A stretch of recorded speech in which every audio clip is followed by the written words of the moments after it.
dedicated himself completely to the service of humanity. He's serving at the Brahma Kumari's headquarters. Since he was at the age of 21, he's completely dedicated for the service of humanity at such a young age. He's presently at the serving as the national coordinator and the core committee member of the Media Wing, and also the editor of the MediaWing.org and the Media Wing YouTube channel. He's also served as a media trainer on the value-based journalism for the last 30 years and has been the instrument to organize many such conclaves, seminars across the nation.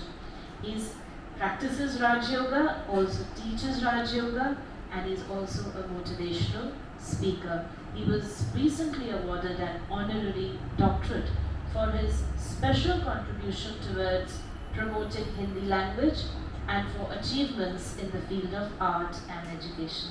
मैं इनका जोरदार तालियों के साथ स्वागत करती हूँ।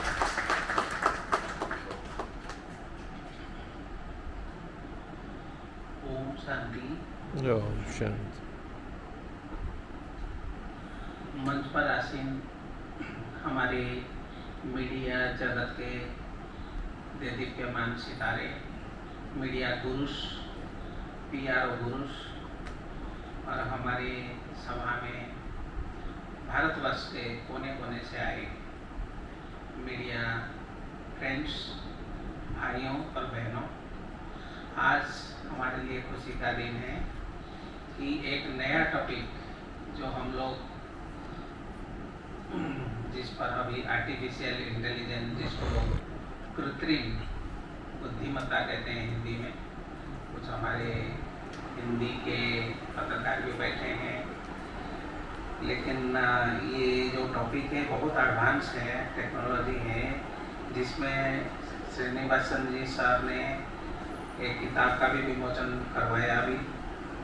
वो किताब हम पढ़े, 120 पेजेस के जो उन्होंने लिखा है, और उसके बारे में पूरा टोटल आर्टिफिशियल इंटेलिजेंस से लेकर के हमारे जो आध्यात्मिक कोशेंट के बारे में भी वर्णन है, जिसको स्पिरिचुअल इंटेलिजेंस भी कहते हैं, और वो बहुत अच्छा किताब है। हमने पढ़ा उसको, बहुत मुझे अच्छा लगा।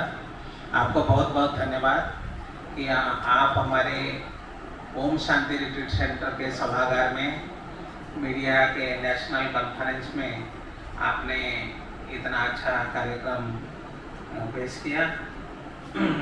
हम सब जानते हैं कि मनुष्य जो भी इन्वेंशन, साइंटिफिक इन्वेंशन कर रहा है, वो सोच रहा है कि एक मशीन मानव, रोबोट मानव बन करके इंसान जैसे बर्ताव करे, इंसान जैसे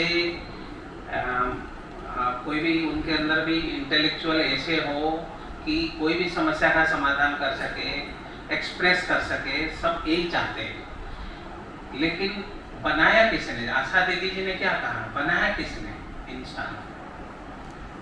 उसको जो भी बनाना चाहता है कि हम कम समय में तीव्र गति से, तेजी से, बिना थकावट के, बिना किसी प्रकार के व्यवधान के और कम समय में कोई भी कार्य को कर सके। जितने टेक्नोलॉजी आया है, चाहे कम्युनिकेशन क्षेत्र में हो, चाहे स्पेस साइंस के क्षेत्र में हो, चाहे हमारे डिफेंस क्षेत्र में हो, चाहे हमारे साइंटिफिक इन्वेंशन के ऊपर हो, या हमारे एग्रीकल्चर क्षेत्र में हो, चाहे हमारा साइकोलॉजी, सोशल साइंस क्षेत्र में हो, चाहे एजुकेशन के क्षेत्र में, सब में, चाहे मैथमेटिक्स के क्षेत्र में, सब में आर्टिफिशियल इंटेलिजेंस का जो 1950 से शुरू हुई थी और 1980 दशक के बाद ये ज़्यादा फैलता फूलता रहा, कंप्यूटर साइंस के हिसाब से आगे बढ़ता रहा। लेकिन उसमें एक पहलू है कि इसमें बहुत सारे ड्रॉबैक्स हैं, जिसके बारे में भी उन्होंने सुनाया।